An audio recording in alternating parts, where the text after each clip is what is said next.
अस्सलाम वालेकुम, good morning and a very warm welcome. आप देख रहे हैं न्यूज़ कैफ़े और मैं हूं सहरा रज़ा।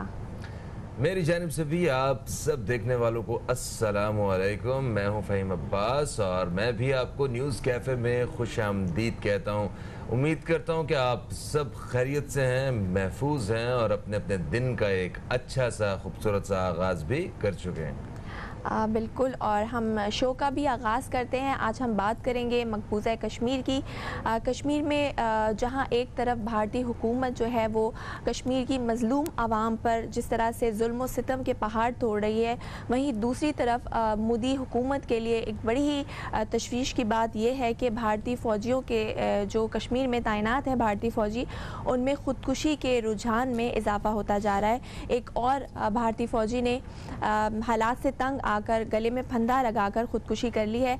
आपको बताते चलें कि अब तक 2007 से अब तक तकरीबन 503 भारतीय फ़ौजी जो हैं वो अपनी जान ले चुके हैं, जो कि वहाँ की हुकूमत के लिए एक बहुत बड़ा सवालिया निशान है। आज हम इस हवाले से बात करेंगे कि आखिर इसकी वजह क्या है, और इस हवाले से बात करने के लिए हमारे साथ टेलीफोन लाइन पर मौजूद हैं कर्नल रिटायर्ड असद महमूद साहब। अस्सलाम वालेकुम सर। अस्सलाम वालेकुम कर्नल साहब, कैसे हैं आप? अल्हम्दुलिल्लाह बिल्कुल ठीक। आप सही, आप कैसे हैं? खैरियत से? मैं भी बिल्कुल ठीक ठाक हूँ।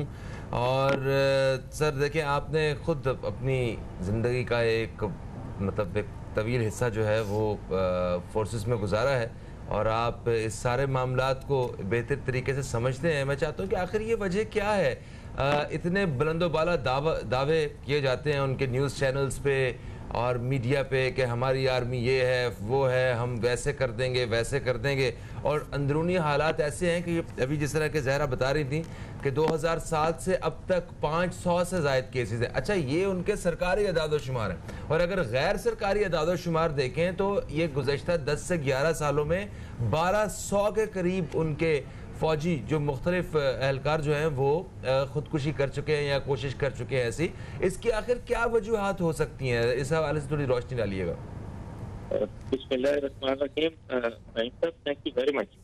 बिल्कुल, अपने आप को ये क्लेम करते हैं और थ्रू देयर मीडिया ऑल्सो कि जी ये बहुत बड़ी फौजी कुव्वत है, बड़ा हाई मोराल के साथ ये अपने फ़राइज़ अंजाम देते हैं। जी जी। बट प्रैक्टिकली टॉकिंग ऐसा है कोई नहीं है। अगर आप ये कहते हैं जी कि नहीं we are the real professional army, तो क्या आप प्रोफेशनल आर्मीज को इस तरीके से काम करते हुए देखते हैं, इस तरीके से डिप्लॉय होते हुए देखते हैं, इस तरह के जुल्म सितम और फिर जो स्टेट टेररिज्म की आप बात करते हैं वो करते नजर आते हैं? जैसे कि आपको इंडियन ऑक्युपाइड कश्मीर या जो उनका गैर कानूनी कब्जा है इंडिया का कश्मीर के कुछ हिस्से के ऊपर, वो करते नजर आते हैं। बिल्कुल भी ऐसा नहीं है। अनफॉर्चुनेटली इनको ना, जिसको कहते हैं out of proportion blow up कर दिया गया इंडियन आर्मी को कि बहुत, और बिकॉज बॉलीवुड की जो मूवीज जिस तरीके से बनती हैं, वो एक सोल्जर है, एक ऑफिसर है, तो पता चला जी कि नहीं वो एक अकेला खड़ा है और 200 लोगों को जो है उसने फारग कर दिया, ये रोक लिया इस तरीके से। ये क्योंकि वर्शिप की हद तक किया, हीरोइज्म की हद तक की अपनी आर्मी को उन्होंने एक लिहाज से लेकर गए और through their movies, through their drama, साथ ही जो ओवरऑल जो मीडिया था उनका, उस तरीके से उसको प्रोजेक्ट करते रहे। But actually on ground situation is totally different. आप ये देखें कि चाहे कोई भी आर्मी होती है, अगर over extended period of time के ऊपर अगर आप उनको जिस तरीके से डिप्लॉय करते हैं, जिस एरिया में डिप्लॉय करते, सर्टली कश्मीर एक बड़ा मुश्किल एरिया है। और किसी भी वक्त है, एक तो जो कश्मीरी हुर्रियत पसंद है, एक तो वो किसी सूरत में अपनी उन्होंने इंडियन हुकूमत की वो चेहरा दस्ती को, बाला दस्ती को किसी तरीके से एक्सेप्ट नहीं किया, और अब उनकी वो उसके जो मूवमेंट है उसके अंदर वो शिद्दत आती जा रही है। और पिछली कई दहाइयों से आप देखा होगा आपने कि वो तवातर के साथ वो फियर नहीं है उन कश्मीरी हुर्रियत पसंदों के अंदर, या कश्मीरी छोटे छोटे बच्चे हैं जैसे आपने फलस्तीन में भी देखा है कि वो उनके ऊपर हमला आवर होते हैं। यानी ये देखे ना, अब जो तो सरप्राइज का एलिमेंट्स है, अब वो इंडियन आर्मी के पास या इंडियन हुकूमत के पास नहीं है, वो एलिमेंट अब कश्मीरी हुर्रियत पसंदों के पास एक कैसे चला गया। तो एक तो ये कह सकते हैं आप कि हाँ, ओवरऑल ये केसेस सिर्फ कश्मीर में तो नहीं हो रहे हैं, ये तो मेरा ख्याल पूरे उनके मुल्क में इस तरह के केसेस सामने आ रहे हैं। इसलिए कि it is not only Indian occupied Kashmir, ये पूरे इंडिया के अंदर आप देखते हैं कि मुख्तलिफ अलादगी की तहरीकें चल रही हैं, नक्सलबाड़ियों की चल रही, नागालैंड की चल रही है, मिजोरम की चल रही है। तो एक तो मुल्क काफी बड़ा है, आप ये कह रहे हैं कि 32 लाख स्क्वायर किलोमीटर का इसका रकबा आता है, बहुत बड़ा एरिया है। और इनकी अगर डिप्लॉयमेंट की भी बात करते हैं तो एक स्टेशन से फर्ज करें अगर दूसरे स्टेशन में ये जाते हैं तो ऑलमोस्ट को 3 से 4 इवन 5 दिन का ट्रैवल एक लिहाज से इनको पड़ जाता है। एक तो वो है, फिर घरों से दूर रहना। अच्छा, उससे भी बढ़ती जो सबसे बड़ी बात होती है, देखें, वो हम इंसानियत की बात करते हैं। किसी भी आर्मी के जो लोग होते हैं वो तैयार होते हैं कि जी ठीक है, आप ना एक वो फर्जी दुश्मन होता है या वाकई दुश्मन होता है, आप उसको लेकर आते हैं, उसके खिलाफ आप लड़ते हैं। अच्छा, लेकिन अपने ही मुल्क, अब मैं इसकी भी बात करूंगा, और निहत्ते लोगों के खिलाफ लड़ने के लिए फौज तैयार नहीं होती। एक वो भी उनके साथ की सारी चीज आती है। अच्छा, फिर ट्रेनिंग की बात करते हैं। हाँ, मैं ये जरूर कह सकता हूँ कि उनकी और पाकिस्तान की ट्रेनिंग के अंदर बड़ा फर्क है। देखिए ना, आपने अक्सर सुना होगा कि जी ईवर LOC के ऊपर अगर फायरिंग हुई है तो हमारी साइड के ऊपर जो है वो निहत्ते लोग जो है वो शिकार बने।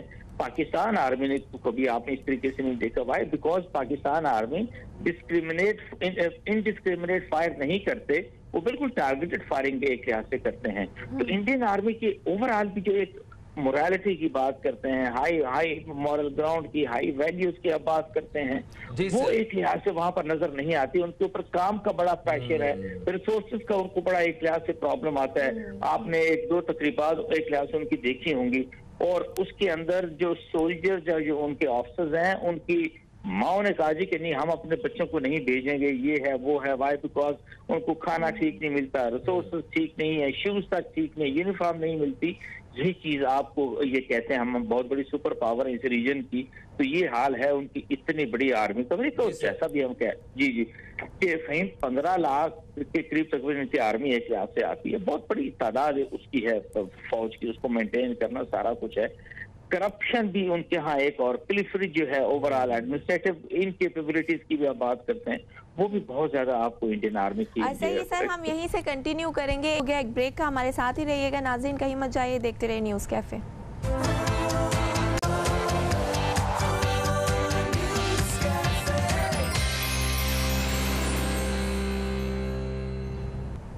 Welcome back. एक ब्रेक के बाद आपको फिर से खुशामदीद करते हैं न्यूज़ कैफ़े में। आज हम बात कर रहे हैं कि भारतीय फ़ौजियों में जो ख़ुदकुशी का बढ़ता हुआ रुझान है, उसकी आखिर वजह क्या है।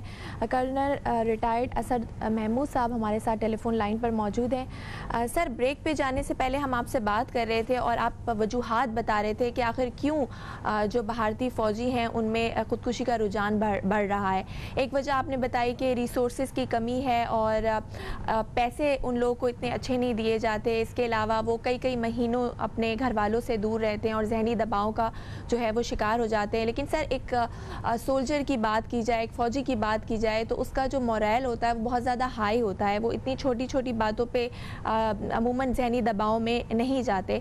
लेकिन साथ साथ ये भी अगर बात करें कि कश्मीरियों पर जिस तरह से जुल्म और सितम जारी है कई दहाइयों से, कहीं उनके ज़मीर इस बात की मलामत तो नहीं कर रहा है, या उसका ये मतलब रद्द अमल तो नहीं है?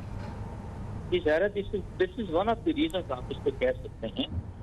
बट ओवरऑल जो बात जिस तरह की आती है ना, कि एक तो नेचुरल उनसे मैंने ट्रेनिंग की आपसे बात की, ट्रेनिंग के बाद फिर बहुत दूर दूर तक उनके एक लिहाज से जो है ओवरऑल डिप्लॉयमेंट की बात आप करते हैं। और फिर उसी के साथ आपने बिल्कुल ठीक कहा कि हाँ, एक नॉर्मली एक सोल्जर है, आप उसको रफली 8 से 10-12 हफ्तों के अंदर वो वीक 10 डेज के लिए उसको छुट्टी भेजते हैं, अपने घर वालों से मिलता है, सारा कुछ है। तो नेचुरली बहुत सारे सोल्जर तो उनके वो हैं कि जो 4-5 दिन का ट्रैवल करके जाएंगे, 4-5 दिन का ट्रैवल करके आएंगे, वो मुश्किल होता है उनके लिए। अच्छा, फिर वो एक वर्किंग इन्वायरमेंट भी उनके बेइंतहा सप्रेसिव है, बिल्कुल ऐसा ही है।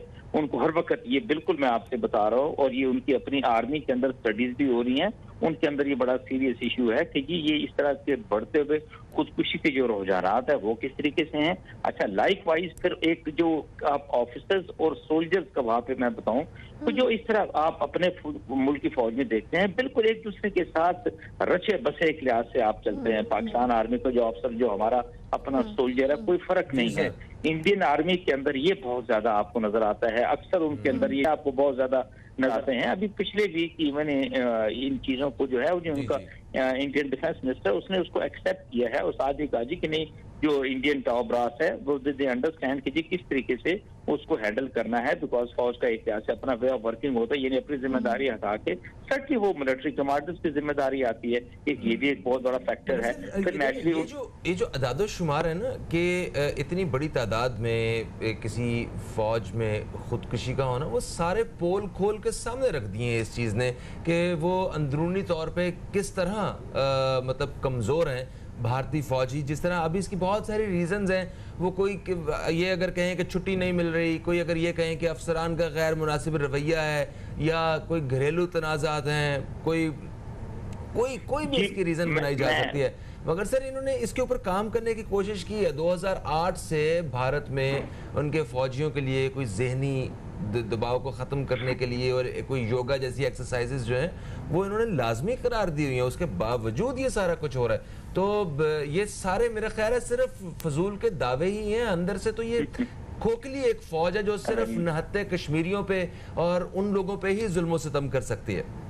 बिल्कुल आपने ठीक बात कही है, ऐसा ही है। मैंने कहा ना कि ये दे आर दी जिसको कहते हैं कि फिल्मी वर्शिप्स के हिसाब से तो अपने आप को ये हीरो तस्वुर करते हैं, बट वो एक कमिटमेंट की बात होती है, एक नेशनलिज्म की बात होती है, एक जज्बे की बात होती है।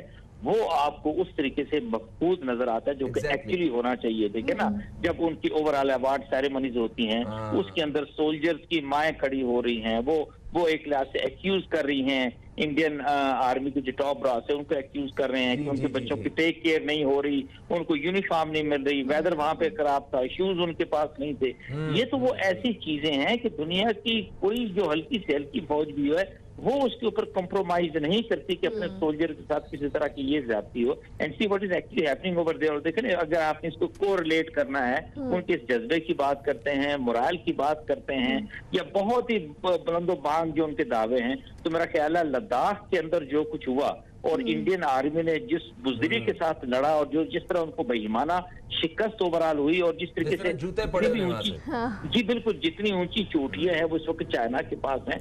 यू कैन मेक यानी आप चले देखे, ज्यादा नहीं, जब दो बदू लड़ाई होती है तो उसके अंदर भी कम से कम अपने आप को साबित करते हैं कि yes we are the one, we are really good, we are really superior. और वहां के ऊपर भी बराबर की तादाद दी इंडियन सोल्जर्स और चाइनीज ऑफिसर्स और सोल्जर्स की। और see then what happened with them कि एक ही रात के अंदर उनके 20 सोल्जर्स फारग हो गए, बहुत सारे जख्मी हुए। और इमेजिन करें ये सारी चीज बड़ा नेगेटिविटी के साथ बिल्कुल सर, तो बिल्कुल ये जो एक इम्पैक्ट पड़ रहा है ये जो आर्मी है इंडिया की, ये बहुत ही मतलब पूरी दुनिया में बदनाम हो रहे हैं और जिस तरह से खुदकुशी के रुझानात भी बढ़ रहे हैं, तो आप नहीं समझते कि वहाँ की जो हुकूमत है ये उसकी एक नाकामी है और एक बहुत बड़ा सवालिया निशान भी है? बिल्कुल आप ठीक बात कर रही हैं। देखें ना, अब ये उनका कंसर्न तो ये है, वो यहाँ तक ये बात करते हैं कि अगर उनके जो सोल्जर्स हैं वो एक्शन के अंदर उनकी इतनी डेथ नहीं हो रही जितना वो खुदकुशी से कर रहे हैं, यानी ये डिससेटिस्फेक्शन कर लें, ये उनका हाईएस्ट जो तरीके का जो लोअर डिग्री का जो मोरल होता है बेसिकली वो है। कमिटमेंट की एक लिहाज से बात आती है, वो उस तरह की नहीं है। तो नेचुरली अगर इस तरह की फौज होगी कि जो, यानी आप ये देखें ना, अगर कोई मुझे देखिए पूरी दुनिया में जितनी भी आर्मीज हैं, क्या वहां पे भी ऐसे केसेस आते हैं खुदकुशी की? कोई ना कोई एक बड़ी कम शरह तो होती होगी, ये तो खैर काफी ज्यादा है। दूसरे ममालिक में मैंने सुना है ऐसा होता है। It's very very seldom. मैं आपसे बताऊं वाई, बिकॉज आर्म्स का जो शोबा ऐसा है कि उसके अंदर बड़ा जिसको कहते हैं कि स्क्रूटनी करके आप ऑफिसर्स का, सोल्जर्स का सिलेक्शन करते हैं, पर जिस तरह की आप ट्रेनिंग देते हैं, ट्रेनिंग के साथ ओवरऑल उसके ओवरऑल एक प्राइड होता है ना एक फौज का, वो प्राइड के साथ फिर वो सर्व करते हैं कि जी look we are the one who are the defender of this soil are the nation, और फिर उसी जज्बे के साथ एक लिहाज से आगे चलते हैं। अच्छा, फिर ओवरऑल इंडियन सोसाइटी के अंदर भी एक इस तरह की नेगेटिविटी आ गई है कि अब वहां से जो यंगस्टर्स हैं उनके अंदर वो जज्बा नहीं रह गया कि वो इंडियन आर्मी को ज्वाइन करने जा रहे हैं। आप इंडियन एयरफोर्स के अंदर देख लें जो उनका ओवरऑल मोर्टेलिटी का रेट है, जिस तरीके से उनके जहाज गिरते जा रहे हैं, ये दैट इंडिकेट्स ना कि overall it is not only the Indian army, Indian air force के साथ भी इस तरीके से है। इसी तरह उनकी एक जो एक शिप था उसको एक लिहाज से आग लग गई, और वो भी न्यूक्लियर बेसिकली कैपेबिलिटी वाला उनका जहाज था। तो आप इमेजिन करें कि it is everywhere, so not only the army, air force navy की भी बात करें, वो डिग्रेडेशन आपको नजर आती है। वो बिल्कुल सही फरमा रहे हैं। आए दिन मोबाइल पे भी ऐसी वीडियोस आती रहती हैं जहां पे कोई महाज पे खड़ा फौजी जो है वो वीडियो बना के कह रहा होता है कि ये देखिए हम मरने वाले हैं, सामने से पाकिस्तानी फौजी है, फलानी फौज गोलियां चला रही है। तो इस तरह की वीडियोस जो है ना वो आती रहती हैं। खैर एक वक्फे की तरफ हम लोग बढ़ रहे हैं, वक्फे से जैसे ही आते हैं तो मजीद हम बात करेंगे कि मतलब आखिर ऐसा वो कौन सा खौफ उनके जहनों में है कि जिसकी वजह से ऐसे हो रहा है, और क्या मतलब फ़र्क है हमारी आर्मी में और उनकी आर्मी में। इस तरह की बात को आगे बढ़ाएंगे। कहीं मत जाइए दोस्तों, अब तक देखते रहिए न्यूज़ कैफ़े, देखते रहिए।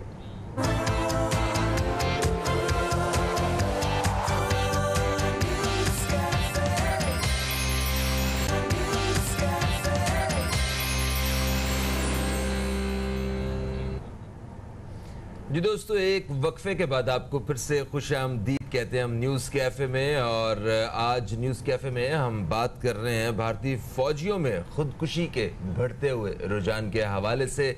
और ये एक ऐसी खबर है जो हर हफ्ते, हर 10वें दिन जो है वो हमें कहीं ना कहीं जो है ख़बरों में नज़र आती है, जिससे वो सब जो है सब कुछ वाज़े हो जाता है कि ये सिर्फ एक खोखले दावे हैं भारतीय फ़ौज की जानिब से और कुछ भी नहीं है। अंदरूनी तौर पे वो किस तरह उनके जो फ़ौजी हैं वो ज़हनी दबाव का शिकार हैं और बहुत सारे मसाइल का शिकार हैं। हमारे साथ मौजूद हैं जनाब कर्नल रिटायर्ड असद महमूद साहब, जिनसे हम वक्फे से पहले भी इसी हवाले से बात कर रहे थे। कर्नल साहब, क्या आप हमारे साथ मौजूद हैं अभी भी? जी बिल्कुल, मैं मौजूद हूँ। बिल्कुल सही। अच्छा कर्नल साहब, हमारे साथ अक्सर ऐसे वाक़यात मसलन हमने ऐसी वीडियोस देखी हैं, कोई अगर आर्मी के या कोई फोर्सेस के कोई इवेंट्स होते हैं तो हमारे यहाँ किसी शहीद की अगर वालदा से अगर बात की जाती है तो वो किसी भी माँ से अगर बात की जाती है शहीद की, तो वो कहती है कि अगर मेरा एक बेटा शहीद हुआ, मेरे अगर 10 बेटे भी होते तो मैं उसे इस वतन पे जो है ना वो कुर्बान कर देती है, और मुझे मेरे लिए इससे ज़्यादा खुशी की कोई और बात ना होती। ये माँ की बात कर रहे हैं, बाप भाई, और उनके लिए तो सारी ज़िंदगी के लिए एक फ़ख्र होता है कि हम एक शहीद के घर वाले। तो हमने भारतीय फ़ौज की जो माएँ हैं और जो उनके जो घर वाले हैं उनकी भी हमने वीडियोस देखी हैं जिसमें वो फ़ौज को उनको बुरा भला कहते हुए वो वायरल हुई वीडियोस, जिन्होंने कहा कि ये हमारे बच्चे मार दिए इन लोगों ने ज़बरदस्ती, ये ऐसे करते रहे वैसे करते रहे। तो अब डिफरेंस मैं सिर्फ जो है ना वो आपसे जो है ना वो जानना चाह रहा हूँ कि इतना एक ह्यूज डिफरेंस है, ज़रा इस बारे में बताइए। Fam, I am very glad, आपने बड़ा ही खूबसूरत पॉइंट ये लेकर आए हैं सामने, वेरी स्ट्रॉन्ग पॉइंट मैं समझता हूँ। आप ये देख लीजिए कि आप इन इंडियन सोल्जर्स या ऑफिसर्स को ऑपरेट करते हुए देखते हैं उनके ड्रामों के अंदर या उनके फिल्मों के अंदर, बॉलीवुड की जो हैं, ऑन प्रैक्टिकली अगर देखा जाए तो जिस तरह आपके यहाँ रेगुलर इंटरवल्स के ऊपर तकरीबात होती हैं शोहदा को इखराज अकीदत पेश करने के लिए, उनकी फैमिलीज, भाई बहन, पेरेंट्स, वालिद वालदा वहाँ पर मौजूद होते हैं, उनके दोस्त मौजूद होते हैं, और उनके बारे में अपने पाकिस्तान में अपने बारे में उनके जज्बात का इजहार आप होते हुए देखते हैं रेगुलर इंटरवल्स के ऊपर, almost in all the cities. ये इस तरह की कोई चीज आप यकीन मानिए कि इंडिया के अंदर आपको कुछ इस तरह का नजर नहीं आएगा। वो ऐसा लगता है कि उन्होंने कुछ सोल्जर्स ऑफिसर्स को रखा हुआ अपने पास, उनके जीएससीओज हैं, वो रोबोट की तरह उनसे उन्होंने काम लेना है, छुट्टियां देनी नहीं है, उनको कुछ बताना नहीं है, वर्किंग एनवायरनमेंट इंतहाई टफ होंगे, ऑफिसर सोल्जर्स का आपस में वो रब्ता नहीं होगा। तो मकसद जो जहरा मेरे कहने का है, तो सबसे पहली बात मैंने कहा ना, वो जज्बे की आती है। हम तादाद के अंदर कम है, पाकिस्तानियों की बात करते हैं, और फिर पाकिस्तानी माओ का, उनके वालिद का जो जज्बा, वालिदैन का जो देखते हैं, ऐसे वो तो आप यकीन माने कि शायद आसमान तक आपको बुलंद नजर आता है, और पूरी कौम की ये बात आती है। आप देखें ना, जब हम बात करते हैं अपनी फौज की 6-6.5 लाख की जो हमारी तादाद है, तो हम ये कहते हैं कि इनके पीछे 22 करोड़ के लोग खड़े हुए हैं। वेयर एज अगर इसी चीज को, इसी जज्बे को देख के अगर इंडिया की तरफ लेके चले जाएं तो यू फील कि जी 140 करोड़ की आबादी ऑलमोस्ट उनकी हो रही है, वो उस तरीके से अपने सोल्जर्स के पीछे या अपने ऑफिसर्स के पीछे, अपनी फौज के पीछे नहीं खड़े, आप ये फील करते हैं। और ये सोल्जर्स की भी बात आती है कि यस ये इसके ऊपर भी वो डिस्टर्ब होते हैं। बिल्कुल बात होती है ना कि अभी जैसे फहीम साहब ने बिल्कुल ठीक बात की थी, यानी उनके यहाँ खुदकुशी का ये हाल है कि हर तीसरे दिन के अंदर रेगुलर इंटरवल के साथ वहाँ पे खुदकुशी एक लिहाज से हो रही है। एंड द रीजन इज ये नहीं है कि जो उनका कोई उन सोल्जर्स का कोई घर के अंदर कोई प्रॉब्लम था या वहां का कोई इश्यू था, नो, जो वर्किंग एनवायरमेंट की बात करते हैं, जो डिससेटिस्फेक्शन होती है, प्रोलॉन्ग पीरियड के ऊपर डिप्लॉयमेंट होती है, ओके, लो इंटेंसिटी कॉन्फ्लिक्ट की बात करते हैं, उनको अपनी जिंदगी का एक लिहाज से वो खतरा होता है, उनको किसी तरीके से अपना नुकसान का खदशा होता है, उनके ऑफिसर्स इस तरीके से वो ट्रीट नहीं उनको करते, ये सारे फैक्टर जब सारे इकट्ठे होते हैं तो फिर ये सारी चीजें मैं समझता हूँ कि आपको नजर आती है वहाँ पर इंडियन आर्मी।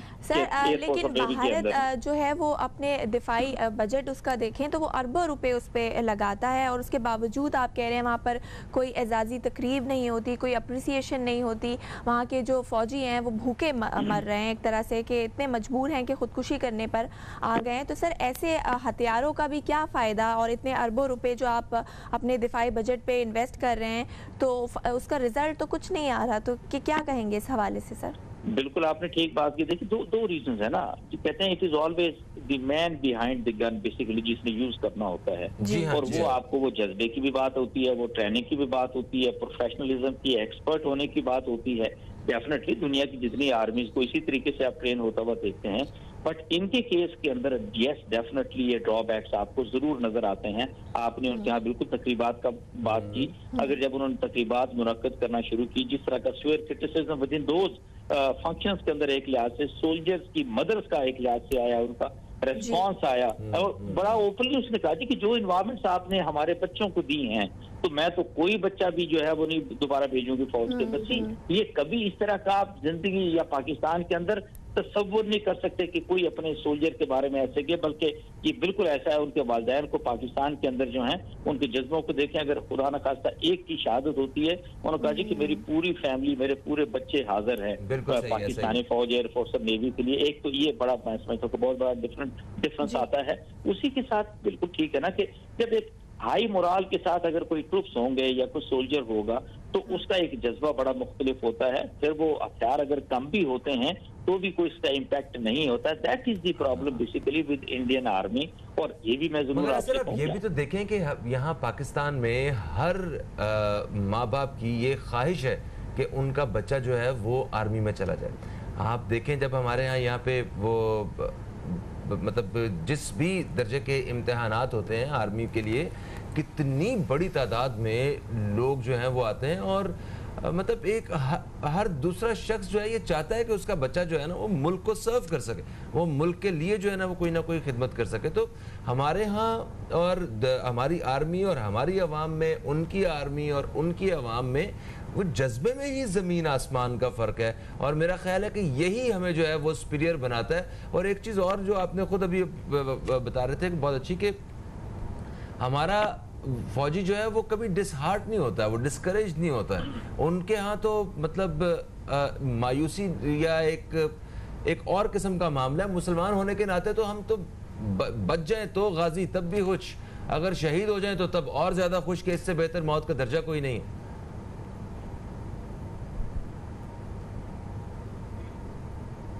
हेलो, आप हमारे साथ हैं सर? जी बिल्कुल, आवाज आ रही है आपको मुझे? जी सर। ये वो बेसिक डिफरेंस है जो मैं समझता हूँ कि दोनों आर्मीज के अंदर है। वो जज्बे की बात आती है, गाजी या शहीद होने की बात आती है। और यकीन मानिए आप, ना ओनली के आर्मी, एयरफोर्स या नेवी के सिलेक्शन सेंटर्स की आप यकीन माने पाकिस्तान के अंदर आप देखें, लोगों का, यंगस्टर्स का जज्बा देखें इन तीनों आर्म्स को ज्वाइन करने का, सर्विसेज को ज्वाइन करने का। इससे हट के आप इवन एफसी की बात करते हैं, रेंजर्स की बात करते हैं, दे टू आर दी वन जो कि इंटरनली पाकिस्तान के दुश्मनों के खिलाफ लड़ते हैं, और वहां पे भी हमारा जवान वहां जाने के लिए तैयार है। एक ये जज्बा है कि पाकिस्तान का जो दुश्मन है उसके खिलाफ हमने किसी सूरत के अंदर भी लड़ना है। Why? Because survival of the fittest, that is the most important. ये चीज एक लिहाज से उनके यहाँ आपको वो बिल्कुल मिस नजर आती है, वो लैक करती नजर आती है। अच्छा, ये भी मैं बताऊं, हम इसको डिस्कस कर रहे हैं, ये बहुत ज्यादा under discussion with in Indian army, air force, navy है, इनकी हुकूमत के अंदर भी है। लोकसभा के अंदर इनकी रिपोर्टें वहां जा चुकी हैं। अच्छा, फिर साथ ही ये बड़ा पैसा खर्च कर रहे हैं कि उनकी साइकोलॉजिकल ट्रीटमेंट के ऊपर वो पैसा खर्च कर रहे हैं, उनको काउंसलिंग करने के ऊपर ये पैसा खर्च कर रहे हैं, ऑफिसर सोल्जर रिलेशनशिप पर ये पैसा खर्च कर रहे हैं। But so far they have not been able इसके अंदर कोई वो सक्सेस उनको मिल सके।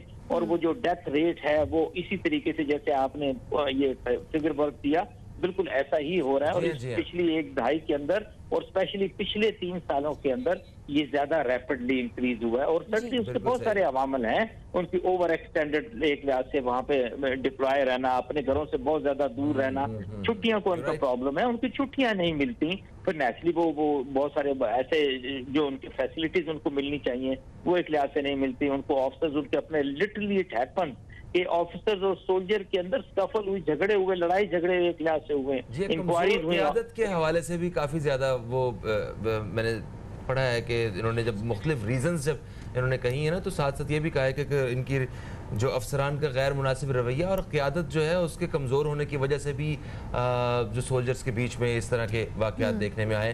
Thank you so much sir, आप हमारे साथ मौजूद थे। दोस्तों, ये प्रोग्राम के इस हिस्से के मौजू के बारे में आपने जो है वो हमारी इस बातचीत को और जो कर्नल साहब का जो पूरा तजिया था इसको पसंद किया होगा। हम एक वक्फे की तरफ बढ़ रहे हैं। वक्फे से जब जैसे ही वापस आएंगे तो हम बात करेंगे महंगाई के हवाले से। मुल्क में आटे और चीनी की कीमत में इजाफा जो है वो बिल्कुल नहीं रुक सका है और इसी हवाले से हमारे प्रोग्राम में बात होगी। तजियाकार हमारे साथ होंगे, कहीं मत जाइए, अब तक देखते रहिए न्यूज़ कैफे, देखते रहिए।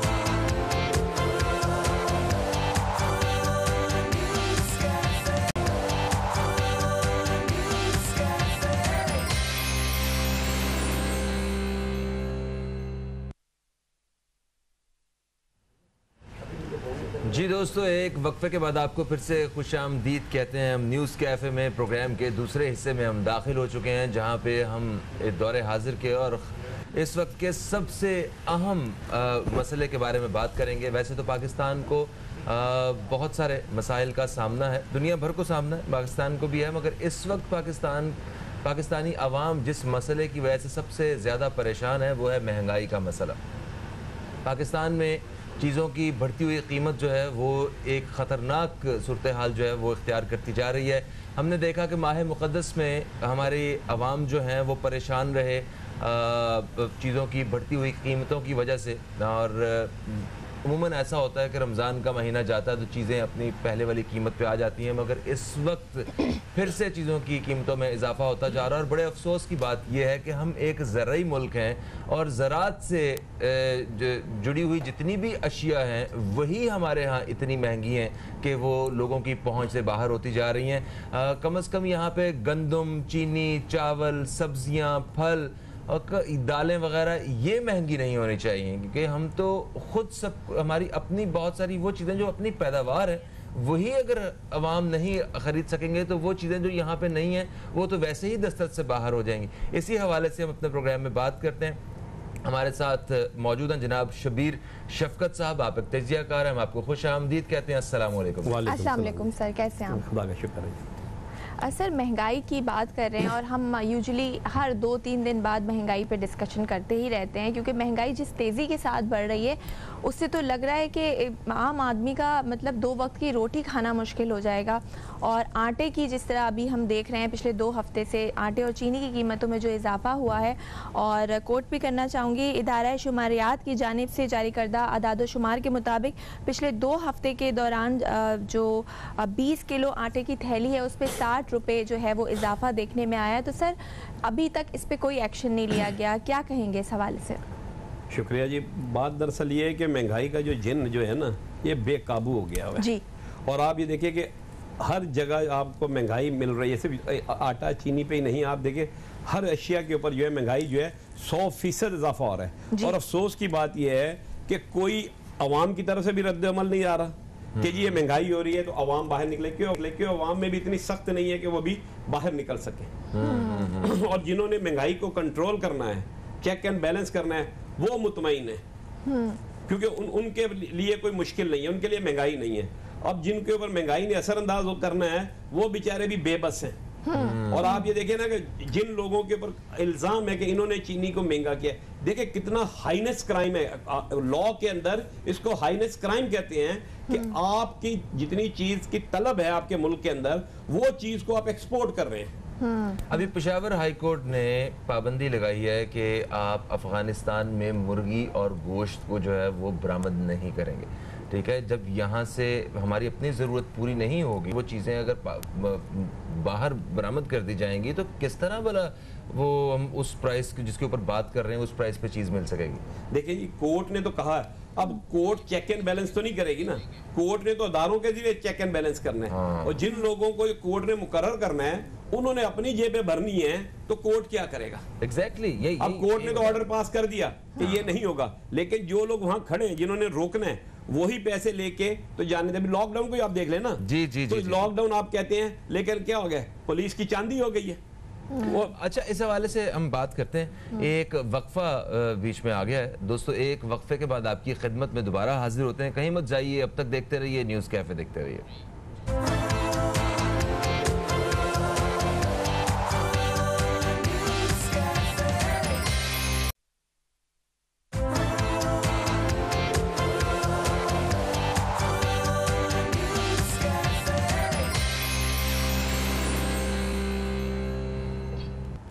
Welcome back. एक ब्रेक के बाद आपको फिर से खुश आमदीद करते हैं न्यूज़ कैफ़े में। मैं हूं सहरा रज़ा और फ़हीम अब्बास मेरे साथ मौजूद हैं और आज हम बात कर रहे हैं प्रोग्राम के इस दूसरे हिस्से में महंगाई के हवाले से।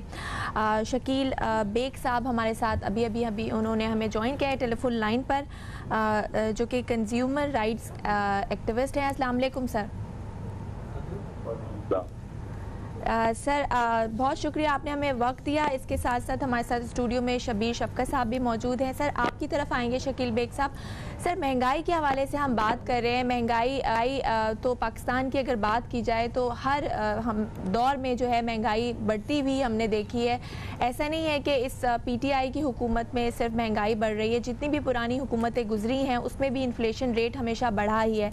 लेकिन साथ साथ महंगाई जब बढ़ती है तो जो इंसान की क़ुव्वत ख़रीद होती है, बाइंग पावर, वो भी बढ़ती है। लेकिन अब सिलसिला ऐसा है कि क़ुव्वत ख़रीद बिल्कुल रुक गई है, बढ़ नहीं रही और महंगाई बढ़ रही है। तो आप क्या समझते हैं सर, क्या फैक्टर्स हैं जो कि महंगाई की वजह बन रहे हैं? एक तो कोविड पूरी दुनिया में ये सिचुएशन है, उसके अलावा आप क्या समझते हैं? अपोजिशन का कहना है कि हुकूमत की नाकिस पॉलिसीज़ की वजह से जो है महंगाई कंट्रोल नहीं हो पा रही। आप क्या कहेंगे इस हवाले से?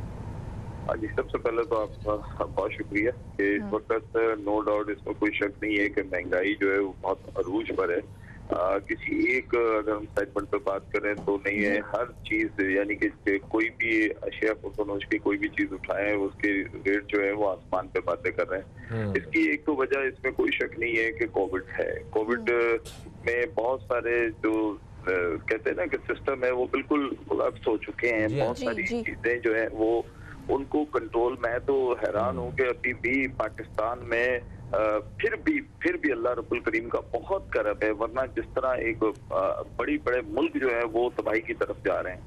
लेकिन यहाँ पर जो 2-3 चीजें हैं ना, जैसे जो एक आम इंसान के खाने की चीजें हैं वो पाकिस्तान की अपनी पैदावार होती है। यानी कि जैसे आटा है, गंदम है, गंदम इस दफा आप देखिए क्रॉप हुई है, यानी कि उसकी बेहतरीन जिसको कहना चाहिए कि आपकी पैदावार हुई है गंदम की। लेकिन यहाँ पर चीजें ये हो रही हैं कि जब वो कस्टमर तक पहुंचती है या कंज्यूमर तक पहुंचती है तो उनकी कीमतों का तायुन जो गवर्नमेंट करती है वो उस रेट पे एक तो आम सारिफ को बेचारे को मिलती नहीं है। यानी कि अगर मिसाल क्या बल्कि एग्जैक्ट उठा लें इस वक्त मैं यहीं पे सर मैं सर रोकूंगा सर। अगर सर आपने कहा कि अल्लाह रब्बुल इज़्ज़त का एक ख़ास करम है कि हम जो है वो बचे हुए हैं, चीज़ें दूसरे ममालिक की निस्बत जो हैं वो कदरे बेहतर हैं, मगर सर जिन लोगों ने, जो वक्फे से पहले शबीर साहब भी ये फरमा रहे थे कि जिन लोगों ने महंगाई को रोकना है वो लोग अपना किरदार सही तरह से अदा नहीं कर पा रहे हैं। हुकूमत ने एक कीमत जो है वो अनाउंस की कि फ़र्ज़ करें किसी एक चीज़ की कीमत है 80 रुपये, मगर वो जो कंज्यूमर तक पहुंच रही है वो 80 रुपए की नहीं पहुंच रही है, वो पहुंच रही है 140 रुपए की। तो अब वो बीच का ये जो फर्क है, ये तो वज़ीर आज़म साहब ने या हुकूमत ने खुद आके तो दुकान से नहीं पूछना, उसके लिए तो पूरा एक स्ट्रक्चर है। अगर वो सही तरह से काम नहीं करेगा तो आवाम तक तो चीज महंगी पहुंचेगी। बिल्कुल ऐसा ही है, बिल्कुल ऐसा ही है। इस वक्त असल में जो गवर्नमेंट की बिल है ना, वो खत्म हो चुकी है। आफ्टर 18th अमेंडमेंट, 18वीं तरमीम के बाद सूबे जो होते हैं वो बहुत ज्यादा पावरफुल होते हैं, और ये कीमतों को कंट्रोल करना और आम सारिफ तक सही कीमतों पे चीजों को पहुंचाना ये सूबों की जिम्मेदारी होती है। लेकिन अफसोस के साथ चाहे सिंध हो, पंजाब हो, या आप चारों पांचों सूबों की बात कर ले, सबका यही हाल है इस वक्त कि वहां पर नहीं है। कुछ जगहों पे रिट है थोड़ी बहुत, जहाँ काम हो रहा है, जहाँ थोड़ी बहुत मशीन जो है गवर्नमेंट की वो थोड़ा एक्टिव है, तो वहां पर कुछ थोड़ी चीजें कंट्रोल में है। लेकिन अगर मैं सूबा सिंध की बात करूं और शहर कराची की अगर मैं बात करूं, तो इस वक्त यहाँ पर बिल्कुल कंट्रोल नहीं है। किसी भी चीज की कोई भी कीमत अगर आप जाके देखें तो आपको कभी भी वो उस रेट लिस्ट पे जो तयन किया हुआ रेट होता है, बिल्कुल सर उस पे नहीं मिलती। सर यहीं से हम कंटिन्यू करेंगे, माजरत कथा कलामी की एक वक्त हो गया, एक ब्रेक का, कहीं मत जाएगा, देखते रहिए न्यूज़ कैफे। मिलते हैं एक छोटी सी ब्रेक के बाद।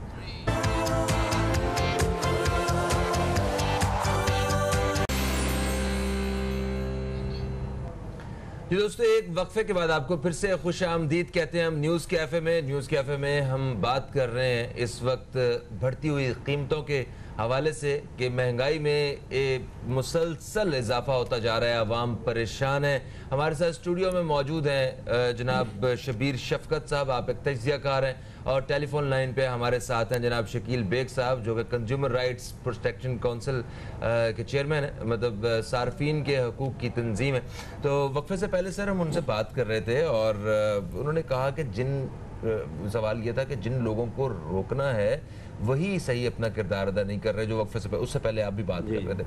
उन्होंने कहा कि 18वीं तरमीम के बाद, ठीक है हुकूमत की अपनी नाकामी ज़रूर है इसमें, मगर 18वीं तरमीम के बाद जो है वो सूबे भी जिम्मेदार हैं इस सब के, और मुख्तलिफ शहरों में अलग अलग सूरत हाल है, एक पूरा नेटवर्क है, एक पूरा जाल है जिसके साथ जो है वो आप इस चीज़ों को कंट्रोल भी कर सकते हैं, मगर वो जब सही तरह से अपना किरदार अदा नहीं कर रहे तो आवाम को बर्दाश्त करना पड़ रहा है। तो इस बारे में थोड़ा बताएं कि वो डोर का सिरा कौन सा है कि जिसको पकड़ा जाए कि जिससे जो है ना चीज़ें बेहतरी की तरफ आएँ। मसला वही है ना कि जो बंदा जिसके एबिलिटी नहीं है वो वहाँ बैठा हुआ है, और फिर ये बात तो सही 8वीं तरमीम के बाद सूबे आज़ाद हैं, खुद मुख्तियार हैं, लेकिन क्या सूबे अपनी जिम्मेदारी पूरी कर रहे हैं? क्या सूबे का जो एग्जेक्टिव है उसको मालूम नहीं है कि कौन सा बंदा जो है क्या काम कर रहा है? सबको पता है, लेकिन करने वाले जो हैं उनके अपने हैं, हाथ कौन डालेगा? मसला तो ये ना, क्या फार्मास्यूटिकल कंपनी जो मेडिसिन कीमतें बढ़ा रही हैं, क्या एग्जेक्टिव को नहीं मालूम? क्या दूध की कीमत बढ़ रही है, क्या वज़ीर आला को नहीं मालूम कि भाई ये बढ़ रही है? और उनके बंदे हैं जो उन्होंने हुकूमती मशीनरी है, डीसी है, कमिश्नर है, उनके जरिए वो सारी चीजें इंप्लीमेंट कर सकते हैं, तो वो तो नहीं कर रहे। मगर क्या मायूसी के अलावा और कोई रास्ता नहीं है हमारे? मायूसी तब है ना, होगी मायूसी इसलिए क्योंकि जब मुजरिम को सजा नहीं मिलेगी। आप दुबई चले जाएं, आप एक पैसा भी अपनी कीमत नहीं बढ़ा सकते। यहाँ तो हर दुकानदार, हर बंदा जो अपनी मर्जी से रेट बढ़ा देता है, और आप जब उनसे कहते हैं कि भाई ये क्यों बढ़ा रहे हो, बोलते जब भी जो करना है हमने तो इसी रेट पे बेचना है। वो तो ये जो नाजायज मुनाफाखोरी जो कर रहे हैं, और ये जो माफियाज हैं, चाहे वो आटा माफिया हो, चीनी माफिया हो, शुगर माफिया हो, पेट्रोल माफिया हो, तो क्या इनको रोकने वाला कोई नहीं है? और इमरान खान साहब ने तो बहुत स्ट्रॉन्ग उनके वो थे, बयानात थे कि इन माफियाज के अगेंस्ट जो है वो काम करने की ज़रूरत है। तो सर इनको क्या ये हुकूमत से ज़्यादा पावरफुल हैं?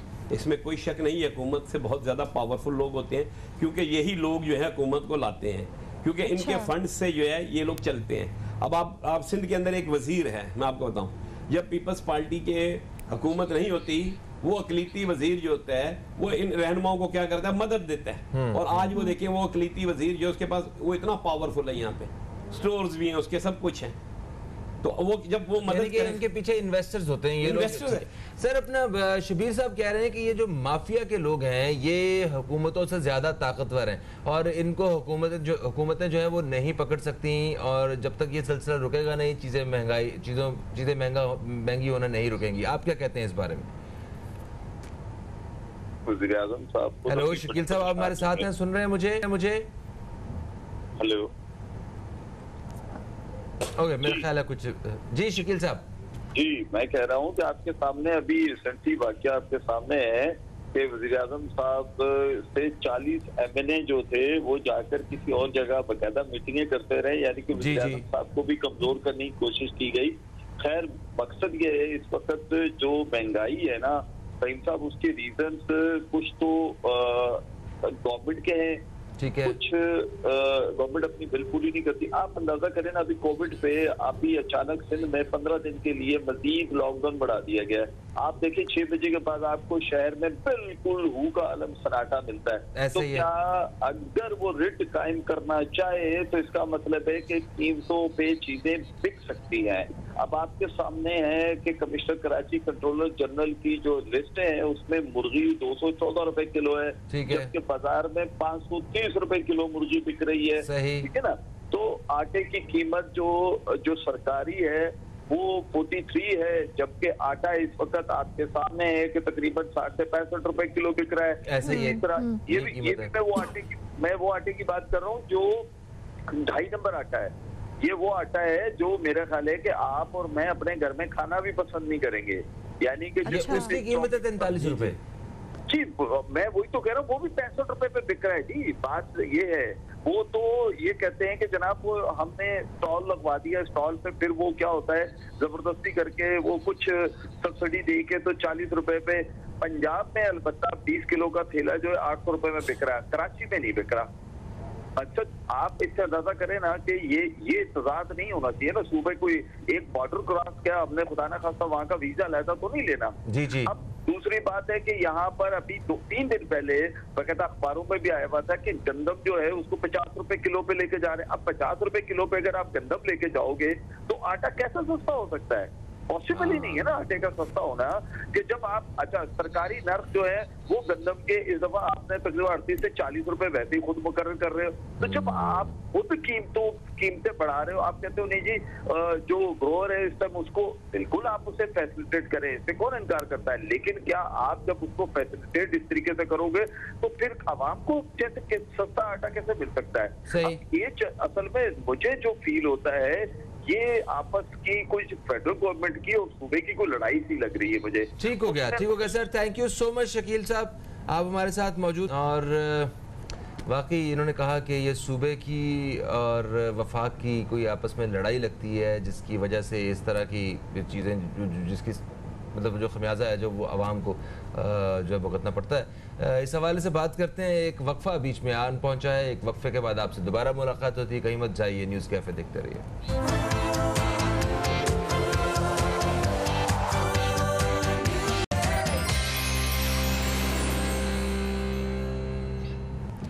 जी वेलकम बैक। एक ब्रेक के बाद आपको फिर से वेलकम करते हैं। आज हम बात कर रहे हैं महंगाई के हवाले से।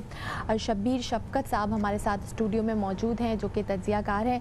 सर हम ब्रेक पे जाने से पहले बात कर रहे थे और आपने जिस तरह बताया हम माफियाज़ के हवाले से बात कर रहे थे जो कि अपनी मनमानी करते हैं, ज़ख़ीरा अंदोज़ी करते हैं। आपने कहा कि वो इतने पावरफुल हैं, इतने स्ट्रॉन्ग हैं कि हुकूमत भी उनका कुछ नहीं बिगाड़ सकती। तो सर लॉज हैं हमारे, उसमें कोई ऐसा तरीका नहीं है कि जिससे उनको रोका जा सके? देखिए जी सारी चीजें हैं, लेकिन बात है आपके पास विल होनी चाहिए जी। मसला ये है कि पहले अदालत कहती थी कि सबूत लेकर आए, सबूत लाएं तो बंदे को हम सजा देंगे। अब तो सबूत इतने ज्यादा होते हैं तो फिर भी सजा नहीं मिलती। सबके सामने के चीनी चोर कौन है, इन्वेस्टिगेशन हो गई, नाम आ गए, सब कुछ आ गए, क्यों नहीं पकड़ा गया? आप मुझे बताएं, हम एक्सपोर्ट कर रहे हैं और आवाम के लिए हम कह रहे हैं हम इम्पोर्ट कर रहे हैं चीनी। कितना बड़ा मजाक है ये, हाईएस्ट क्राइम है लॉ के अंदर कि आप अपनी चीज जो है एक्सपोर्ट कर रहे हैं और अपनी आवाम के लिए महंगी चीज मंगवा रहे हैं, तो कोई पूछने वाला नहीं है। क्या अदालतें क्या करें? अदालतें तो हुक्म देते हैं, जैसे फहीम भाई ने अभी कहा कि ये ऑर्डर पास है, ये भी एक्सपोर्ट नहीं होगी, तो क्या एक्सपोर्ट नहीं हो रही? सब कुछ हो रहा है। सजा जो है जिन्होंने देनी है वो तो बेचारे क्या करेंगे? जिनको सजा मिलती है अगर उनको आपने जेल में डाल दिया, उस जेल में वो बादशाहों की तरह रह रहे हैं, तो क्या करेंगे आप? सर तो ये अपनी जो आपकी सबसे पहले आपकी जो मुल्क की जो आवाम होती है उसको मिलनी चाहिए चीज़, तो ये एक्सपोर्ट क्यों कर रहे हैं? वजह क्या है इसकी? क्या एक्सपोर्ट्स बढ़ाने के लिए ये इक़दामात इस तरह के लिए जा रहे हैं? ये समझ से बाहर है। ये जी एक्सपोर्ट जब करते हैं तो जो यहाँ रेट है उससे दुगना रेट उनको वहाँ मिल रहा होता है, और फिर जब उधर से मंगवाते हैं तो और मुनाफा कमा रहे होते हैं। दोनों तरफ से इंपोर्ट, दोनों से ये पैसा कर रहे हैं। और देखें ना चीनी किन की, चीनी मिलें जो है किन की हैं, शुगर मिल जो है किन की हैं? उन्हीं की है ना जो हुकूमत में है। बिल्कुल। मुझे बताया ना, गंदम है, अभी फहीम भाई ने बड़ी अच्छी बात बोली कि जर्री मुल्क है पाकिस्तान। हाँ। और यहाँ तो बड़ी शर्म की बात है कि हम जो है गंदम हमारी जो है, जब हम इधर ही पैदावार है, उसके बावजूद हम आटा इतना महंगा जा रहा है, जबकि जहाँ जिन मुल्कों में जो चीजें पैदावार वहां होती हैं वो बिल्कुल कम रेट पे होती हैं, और हम जो है इन्हीं चीजों के मोहताज हैं। सब्जियां हम रो रहे हैं, और हमें सब्जियां जो कराची वालों को मिल रही हैं वो इतनी जहरीली सब्जियां, उसके बावजूद वो महंगी भी मिल रही हैं। यानी हम बीमारियां खरीद रहे हैं। ये सब्जियां जो है बीमारियां, आप मलीर पे चले जाएं, आप ये गटर बगीचे चले जाएं, ये मेवाशाह कब्रिस्तान के पीछे इतना जहरीला केमिकल है जिससे सब्जियां काश्त हो रही हैं, और उसके बावजूद हम महंगी खरीद रहे हैं। हम एक जगह शूट पे गए, वहाँ पे तो खेत वगैरह थे, सब्जियां वगैरह, मैं नाम नहीं लूंगा जगह का, कराची में ही है वो, तो वो गंदे पानी के साथ जो है वो सब्जियां गंदा, क्या मैं आपको बताऊं, अब उसके साथ सब्जियां वॉश करके, मतलब नाली का पानी, उस तरह का पानी आप समझ लें, और वो सिर्फ मट्टी उतार रहे थे और वॉश करके वो मार्केट में जाती। मगर खैर ये सारा कुछ वहाँ पे होता है जहाँ पे चेक एंड बैलेंस ना हो, है ना, कोई आप नज़र नहीं रखें किसी चीज़ के ऊपर के, कोई गलत जब कोई कर रहा हो, गलत वाले जो गलत कर रहा है उसको डिस्करेज जब तक नहीं करेंगे, जो अच्छा कर रहा है उसको एनकरेज नहीं करेंगे, तो तब तक तो हालात बेहतर नहीं हो सकते। अभी अगर इस हुकूमत ने भी अगर चेंज नहीं किया, अगर इसके भी बस में अगर आपके मुताबिक कुछ नहीं है, तो क्या आइंदा हम कोई तवक्को रखें या क्या करें? मतलब अवाम बेचारी क्या करे, या अवाम को खुद मुतहिद होना पड़ेगा, गलत चीज़ का बाइकआउट करना पड़ेगा, महंगी चीज़ को बाइकआउट करना पड़ेगा? किस तरीके से हम लोग इस परेशानी से छुटकारा हासिल कर सकते हैं बहैसियत कौम? देखिए जी, अवाम की जहाँ तक बात है, अवाम तो बिल्कुल बेहिस हो चुकी हुई है। बिल्कुल अवाम जो है बिल्कुल अब इस काबिल ही नहीं रही कि वो जो है उठ सके। आप देखें, वरना जब मुशर्रफ दौर था तो मैं यकीन करें 200 रुपए के अंदर हफ्ते की सब्जी लेके जाता था। आज आपको 200 रुपए के अंदर आप लहसुन नहीं ले सकते सर, और लोग निकलते थे कि महंगाई है महंगाई है। आज इतनी महंगाई हो गई है, सब अवाम बेहिस है, ठीक है, वो उठ नहीं सकती, हुकूमत कुछ कर नहीं सकती, माफिया इनसे ज्यादा स्ट्रांग है, तो हम इसका मतलब है कि हमारा बात करना बेकार है, फिर मतलब हम क्यों अपना खून जला रहे हैं? यही मसला है, क्योंकि अवाम को इतना इन्होंने कमजोर कर दिया है कि अवाम हर जुल्म सहने के लिए तैयार हो चुकी हुई है। आप देखें ना, इन्होंने इतना तरीके से अवाम को इतना दबा दिया है, बेरोजगारी में, टेंशनों में और लाकानूनियत में इतना दबा दिया गया है कि अवाम कहते हैं हम शोर भी करेंगे, हम बाहर निकलेंगे भी तो होना कुछ नहीं है। अवाम का माइंड सेट है, अवाम को पता है कि किसी चोर को सजा नहीं होगी। ज़िया-उल हक के दौर में आपको पता होगा कि एक रेप केस के अंदर एक बंदे को सजाए मौत होगी, तो बिल्कुल सरेआम उसको फांसी दी गई। उसके बाद जब तक ज़िया-उल हक की हुकूमत रही है कोई ऐसा वाकया नहीं हुआ था। जब आपने जहां सजा का अमल नहीं होगा तो फिर क्या होगा? एक यहाँ जालिम और मजलूम की बात करें, बेशक वो कुछ भी हो, जालिम हो तो उसको सजा मिलनी चाहिए। जब आप जालिम को बचाने के लिए निकल आएंगे, बेशक वो कितना बड़ा भी आपका हमदर्द है। शमीर साहब, आपके पास कोई मतलब इस महंगाई का तजिया कार है आप, कोई हल है या कार चलिए ऐसी सारे? नहीं, कार चलिए तो बात ही नहीं है, क्योंकि मसला ये नाउमीदी तो गुनाह है। अवाम को जो है मैं कहता हूँ उम्मीद का साथ छोड़ना नहीं चाहिए, खुदा पे नजर रखे और मुतहर्रिक हो जाए। जो बंदे ऐसा कर रहे हैं, अवाम निकले, क्योंकि याद रखे कि अवाम निकलेगी तो तब ये माफिया, ये कम जो माफिया है, जो जालिम है, ये थोड़े हैं लेकिन ये मुत्तहिद हैं। अच्छा। हम जो बहुत ज्यादा हैं, हम मुंतशिर हैं, इसलिए जो है ये ताकतवर हैं। हम जो बहुत हैं, अगर हम इकट्ठे हो जाएं, रंग नस्ल जुबान से हटके हम कहेंगे हमने जालिम को पकड़ना है, भाई ये जो चोर हम उसको नहीं छोड़ेंगे। एक गरीब आदमी जब डबल रोटी चोरी करता है हम उसको उठा उठा के मार देते हैं, उसको बिल्कुल ही जला देते हैं। तो इन चोरों के खिलाफ हम क्यों नहीं मुत्तहिद होते? इनके साथ भी हम ऐसा रवैया रखें, सख्त रवैया रखें, इनको पकड़ें, जहां ये निकलते हैं पता लगे ये चोर है, इसका घेराव करें, इनकी गाड़ियों का घेराव करें, उनकी चीजों का बाइकआउट करें सर, उस चीज का बाइकआउट करें। और देखना असेंबलियों के अंदर ये लोग बैठे हुए हैं, आप बताएं अवाम क्या करेगी? जिन्होंने इंप्लीमेंट करने हैं, हर हुकूमत जो है सूबे के अंदर अब बाख्तियार है, क्यों नहीं हुकूमत कर रही? हमने मसला ये कि हमारा माइंड ऐसा सेट कर दिया गया है कि हमने अगले इलेक्शन में भी हम इनको चोर चोर कहते रहेंगे, वोट हमने फिर इनको ही देने हैं। सर, तो आपने आवाम को तो कह दिया आवाम बाहर निकले, लेकिन हुकूमत को आप क्या तजवीज़ देना चाहेंगे? फ़ौरन हंगामी बुनियादों पर क्या इक़दाम करने चाहिए हुकूमत को इस महंगाई को कम करने? मैं तो ये चाहता हूँ कि हुकूमत जो है खुदा का खौफ करे और ये समझे कि ये अवाम जो है इसके अपने घर के अफराद हैं। अवाम को अपने घर के अफराद समझे, जैसे अपने घर के अफराद के लिए इनको फिक्र होती है, इस तरह अवाम की भी फिक्र करें। आप देखेंगे बेचारे किस तरीके से लोग मर रहे हैं। कभी आप विजिट तो करें SIUT के बाहर, आप जिना के बाहर फुटपाथ तो देखें किस तरीके से लोग रह रहे हैं, किस तरीके से लोग, एक गाड़ी आती है कोई खाना देने के लिए, सब लोग ऐसे भागते हैं। हम कह रहे हैं हम एटमी मुल्क है, हम सब कुछ है, खुदा का शुक्र, लेकिन हमने क्या किया, हमने लोगों को रोजगार नहीं दे रहे। हम क्या कर रहे हैं, दस्तरखान फैलाए जा रहे हैं, हर कोने कोने में दस्तरखान। इसका मतलब यह है कि हुकूमत ये बात मान जाए कि हम लोगों को बेकारी बनाने में लगे हुए हैं। हम इसका कोई हल नहीं कर रहे कि हम लोगों के लिए रोजगार के दरवाजे खोलें, हम लोगों को महंगाई से बचाएं।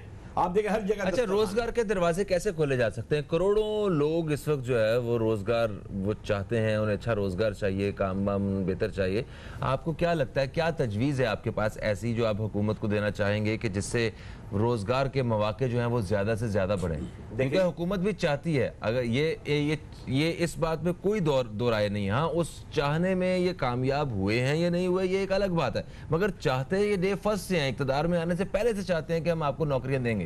देखें जी, नौकरियां देने की बात करना, देखें अंदरूनी और बैरूनी पॉलिसी और चीज होती है। जो ये अजलास में करते हैं अवाम के साथ वो और बात हो, जब अंदर बैठ के जो बात कर रहे होते हैं वो और होती है। देखें नौकरियां जो हैं बहुत हैं पाकिस्तान के अंदर। आप देखें कितने ऐसे अदारे हैं जहाँ नौकरियां पड़ी हुई हैं, नौकरियां जो हैं जगह खाली पड़ी हुई हैं, लेकिन क्या है कि वो इसलिए चाह रहे हैं। नहीं कहीं नहीं पड़ी हुई, लोग खुद निकाल रहे हैं कोविड की वजह से। उन्होंने स्टाफ कम किया हुआ है। भर्तियां हुई हैं सर गवर्नमेंट ऑर्गेनाइजेशन, सरकारी इदारों में। हाँ, सही कह रही हैं। सरकारी इदारों में जहां भर्तियां जो हैं, एक खूसट मुलाजिम रखे हुए हैं जो घर बैठे हुए काम कर रहे हैं। ऐसे बंदे में जो एक एक जगह पे दो जगह पे मुलाजिम हैं, आप उनका जो है उनको सॉर्ट आउट करें, और जो बंदे हाई कैलिबर के हैं, जो बंदे जिनमें एबिलिटी है, आप उनको लाएं। हमारे ये क्रीम तो पाकिस्तान से चली जा रही है, आप लोगों को नौकरियां दे रहे नहीं। जो बंदे जो हैं डिग्री होल्डर हैं, जो काबिल बंदे हैं, उनको नौकरियां नहीं मिल रही। जो बंदा सिफारशी है, जो आपका अपना है, ये क्राइटेरिया खत्म कर दे। आप एक ऐलान कर दे भी जिस बंदे में एबिलिटी है, ये टेस्ट पास करे, उसको नौकरी मिलेगी। बिल्कुल सही। Thank you so much ji, thank you so much Shabir Shafqat sahab, आप तशरीफ लाए। और वाकई अवाम के जज्बात जो हैं वो शबीर साहब से कुछ मुख्तलिफ नहीं है, और ये ऐसा ही है। कुछ अवाम परेशान है, हुकूमत की जिम्मेदारी है कि हमारी परेशानियों को, इन महंगाई से मुतल्लिक और नौकरियों से मुतल्लिक और जितने भी इस तरह के मसाइल हैं उनको हल करने के लिए अपनी मैक्सिमम जो है वो कोशिशें करें। फ़हीम अब्बास को, ज़हरा रज़ा को और न्यूज़ कैफ़े टीम को दें इजाज़त। आपसे फिर मुलाकात होगी, तब तक के लिए खुदा हाफिज़। पाकिस्तान जिंदाबाद।